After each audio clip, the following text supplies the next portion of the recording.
Assalamualaikum warahmatullahi wabarakatuh. Perkenalkan nama saya Waila dengan NIM A1P12409 kelas A jurusan Pendidikan Geografi Fakultas Keguruan dan Ilmu Pendidikan Universitas Halwaléo. Pada kesempatan ini saya akan mempresentasikan tugas 3 untuk morfologi umum.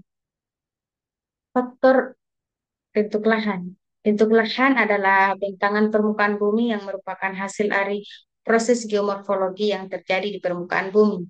Ada beberapa genetik bentuk lahan, di antaranya bentuk lahan gunung api, bentuk lahan marin, bentuk lahan fluvial, bentuk lahan struktural, bentuk lahan solusional, bentuk lahan landasional, bentuk lahan eolin, bentuk lahan organik, bentuk lahan glasial, dan bentuk lahan antropogenik.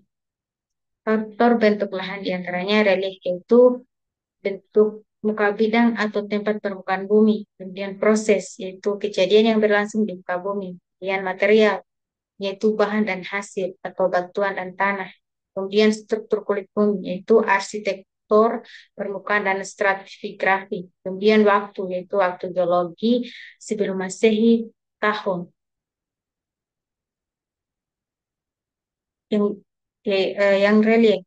Relief yaitu perbedaan ketinggian permukaan bumi di suatu tempat yang dipengaruhi oleh geologi di bawahnya. Relief dapat meliputi lereng, ketinggian, bentuk lembah, dan ukuran lereng. Bentuk muka bumi yang didasari oleh adanya perbedaan ketinggian secara relatif antara suatu tempat dengan tempat yang lainnya. Yang pertama, situasi topografi. Topografi adalah suatu ilmu studi yang mempelajari bentuk dan struktur permukaan tanah. Yang kedua, posisi topografi. Terdapat beberapa di antaranya puncak, tingginya absolut. Lereng atas eh, kurang dari 200 meter dari permukaan laut. Lereng tengah 200 sampai 500 meter dari permukaan laut. Lereng bawah 500 sampai 1.500 meter dari permukaan laut. Lembah dasar lebih dari 1.500 meter dari permukaan laut.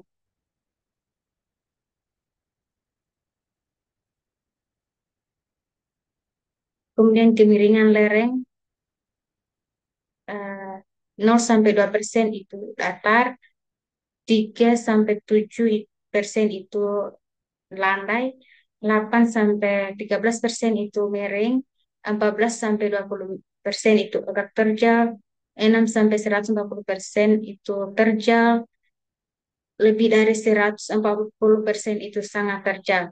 Dan kemudian panjang lereng, kurang dari 15 meter itu sangat pendek. 15 sampai 50 meter itu pendek. 51 sampai 250 meter itu agak panjang. 251 sampai 500 meter itu panjang. Lebih dari 500 meter itu sangat panjang.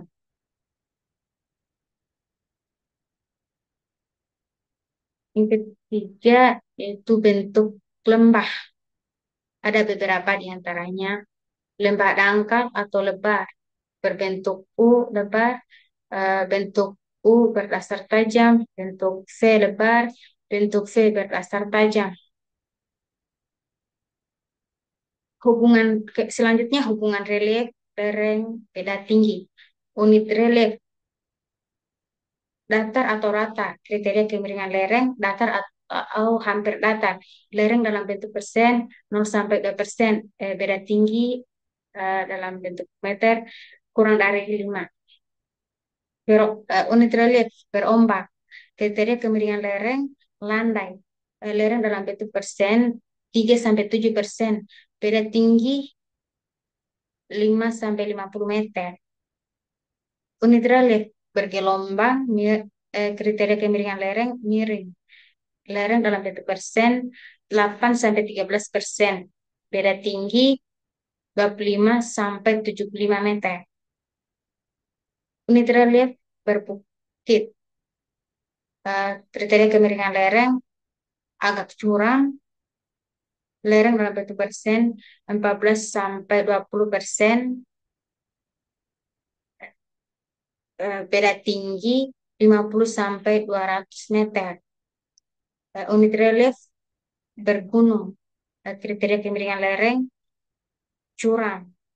lereng dalam lereng dalam bentuk persen 21 sampai 55%. Beda tinggi 200 sampai 500 meter. Unit relief bergunung curam. Kriteria kemiringan lereng sangat curam. Lereng dalam bentuk persen 56 sampai 140%. Beda tinggi 500 sampai 1000 meter. Unit relief bergunung terjal. Kriteria kemiringan lereng amat sangat curam. Lereng lebih dari 150%, beda tinggi lebih dari 1000 meter.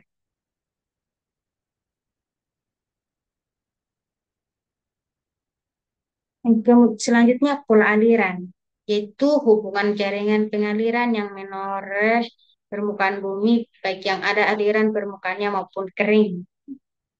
Beberapa tipe pola aliran dilihat dari atas lewat foto udara atau citra satelit dan atau peta.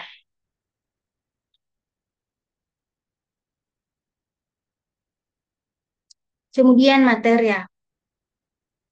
Pertama, batuan. Terdapat tiga jenis batuan penyusun diantaranya. Pertama, batuan beku, yaitu terbentuk dari pembekuan magma pijar. Yang kedua, batuan sedimen, yaitu terbentuk karena adanya endapan dengan struktur yang mudah lepas dan terbawa air, angin, dan es. Yang ketiga, batuan metamorf, yaitu batuan beku atau sedimen yang mengalami perubahan akibat panas dan tekanan yang tinggi di dalam kerak bumi. Perubahan ini terjadi dalam jangka waktu yang lama sehingga struktur partikel-partikel penyusun batuan berubah.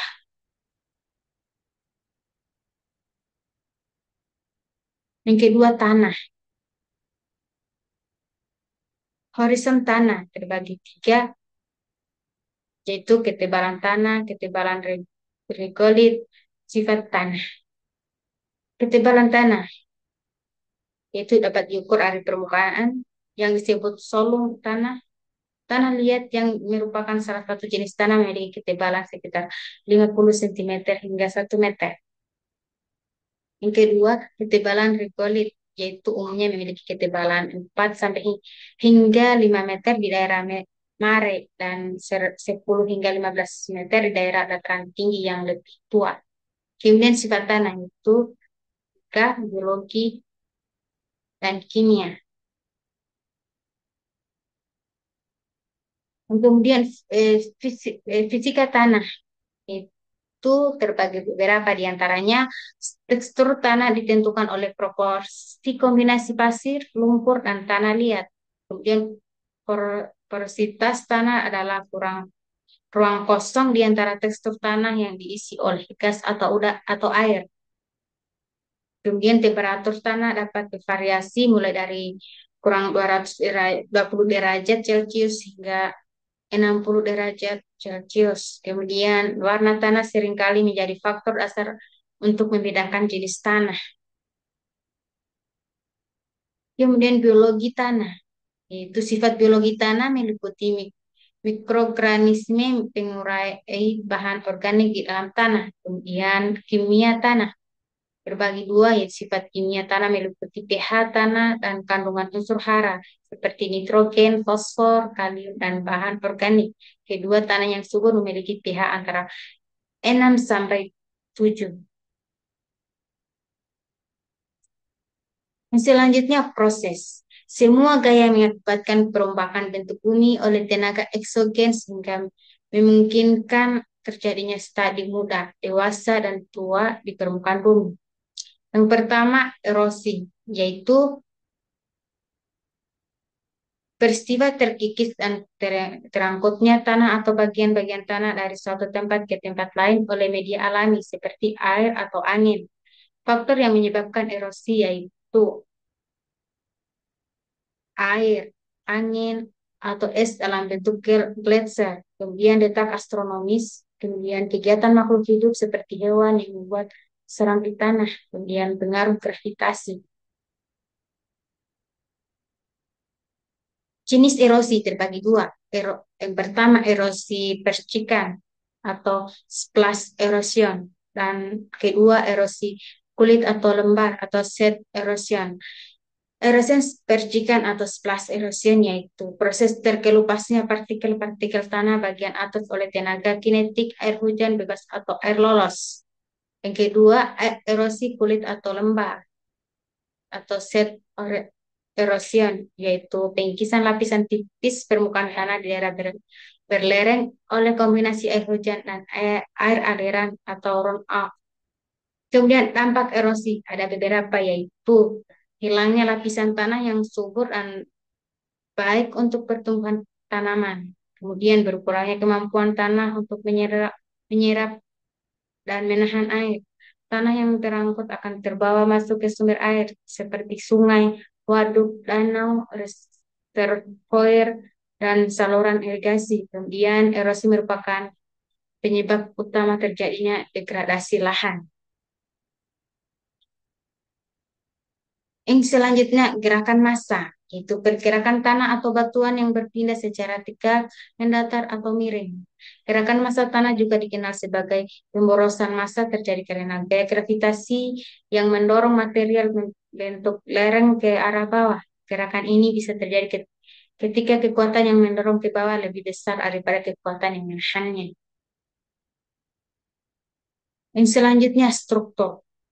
Yang pertama, arsitektur muka bumi. Ada beberapa di antaranya struktur kekar atau joint, kemudian struktur lipatan atau flood, struktur sesar atau stratigrafi, kemudian struktur selarasan, dan struktur batuan.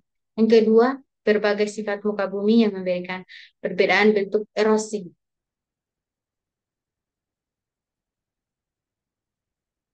Itulah penjelasan dari tugas 3 morfologi umum. Terima kasih. Assalamualaikum warahmatullahi wabarakatuh.